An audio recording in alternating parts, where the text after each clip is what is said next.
Hello, ladies and gentlemen. Welcome back to the show. This is Jenga Njeru. Now, today we have the Matchmaker show, and you understand the protocol here. Any other time we have a man on board, the man must be looking for a woman. In the same way, when we have a woman on board, that woman must be looking for a man. Today we have a man. I will tell you the kind of woman he is looking for. But before then, if you're watching us for the first time, this is the Matchmaker show. We help men and women to get matches. And the moment they get the right ones, they meet their destinies. So you're not lost. If you're new to the show, subscribe, like the video, and don't forget to leave a comment. Also, the contact of our guest will be on my Facebook page at Jenga Njeru. So you can follow Jenga Njeru on Facebook and you'll be getting these updates in real time. Don't mind the birds. I have not left home yet. And I have always told you that a home with birds is a blessed home, isn't it? Our guest on today's show is Mr. Nzau. Mr. Nzau from Makueni County. He's a Kamba man. I had preempted his presence on the show yesterday on my Facebook page at Jenga Njeru, and I have always said that I have one Facebook page, Jenga Njeru, which has now more than 100,000 followers. In fact, we clicked 101,000, so you can check it out. Mr. Nzau is single and searching, and when I was trying to create awareness of his presence on the show today, some people are arguing that, oh, he has taken a photo that when he was too young. No, I want to assure you that the photo you are seeing in the thumbnail, that photo on that thumbnail is a recent photo. It happens that he is a short man, and admittedly speaking, he knows that, but he does not want somebody who is going to judge him on the basis of hate. And you all know that whether you are tall or short, there is nothing you've made a decision about. You see, the color of your skin, your height, these are things you cannot be able to define. Where you were born, I know maybe somebody would want to have been born in a royal family, but look at yourself, look at myself. You do not get what you want in life all the time. There are things you decide and there are things you don't. Okay, even Bill Gates said that you can be born from a poor family. That is not your fault. But if you raise a poor family, if yours becomes a poor family, then maybe that is your fault. Mr. Nzau is a 48-year-old single man who is searching for a wife. At the age of 48, you could be asking yourself, what does he do for a living? Why is he single? What kind of a woman is he looking for? And things like that.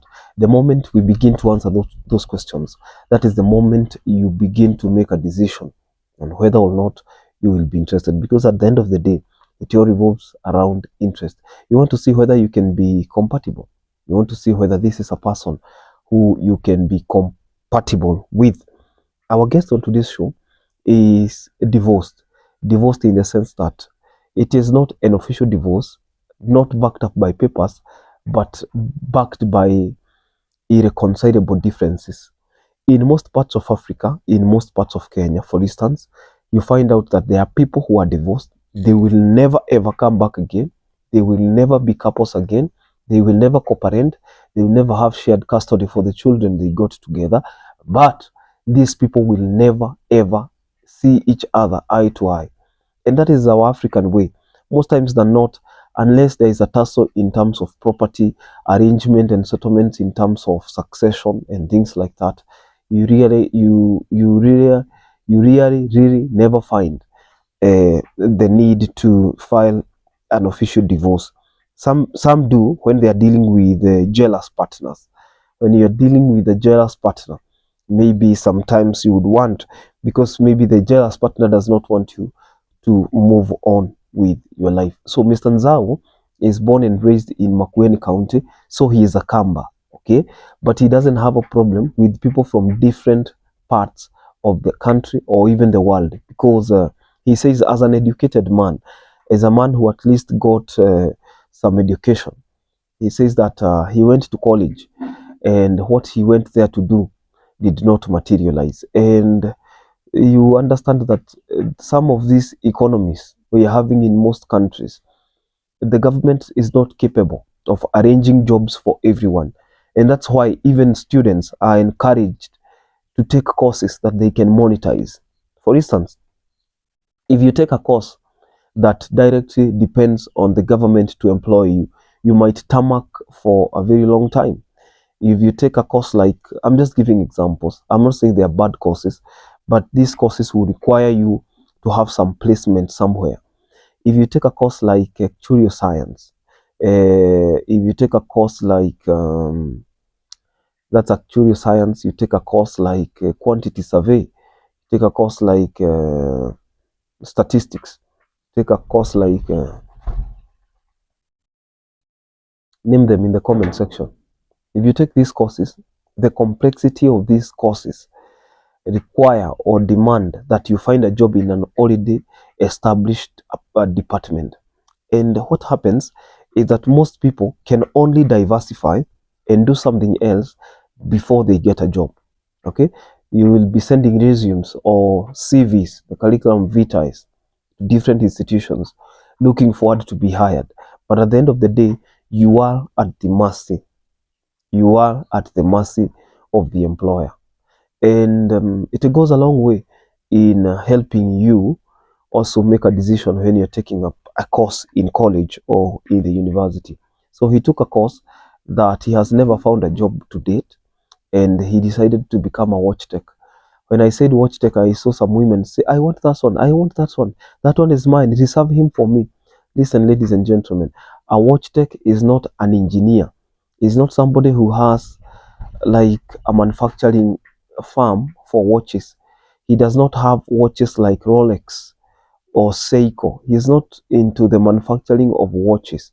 He is not even a designer of watches. You see, somebody could be hearing something like watch tech, and the person can end up thinking that this person is a designer of smart watches. No, this person repairs wrist watches. Okay, this person repairs, if this wristwatch, for instance, if the band is broken, he can repair.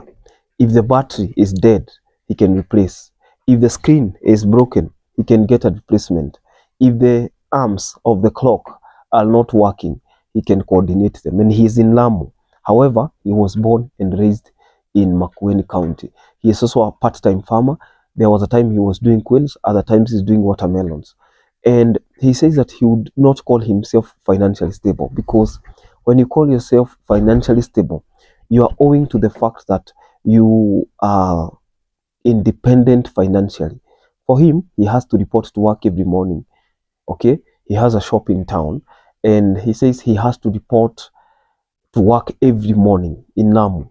And okay, farming is not necessarily very productive, but where he gets his daily bread is in his watch tech business. So he's looking forward to get a person who is equally committed, a person with or without children. They were blessed with 2 children. The woman went with them. Most African women go with children when the divorce is at play, and that is his story. So we are hoping he gets a good match. After this, I will be posting his number on my Facebook page at Jenga Njero. And again, you can also be posted just like Mr. Nzao. And I was showing people on Facebook something yesterday. There's a guest I had posted, and that guest had gotten a viewership of more than 10,000 on the stories alone. Okay, where we post the contacts on the Jenga Njero Facebook page. 10,000 viewerships. There are even guests who get up to 30,000, 40,000 viewership. Let's assume that only maybe 500 people or even 1,000 people will be interested. Out of those people, you sit down, you start responding, you start choosing, sorting out, grading, and whatnot. Of course, you cannot drop the basic safety rules of a relationship. And then you will be able to choose for yourself. Choose wisely. And that's why you can also be posted. And the moment you get posted, then it becomes so easy for you even to choose. So if you don't have to wait for people like Mr. Zhao so that you can call them directly, you can choose to be posted on the numbers you're seeing on the screen. Reach out to my desk. Until then, I'll see you in the next video. Bye bye.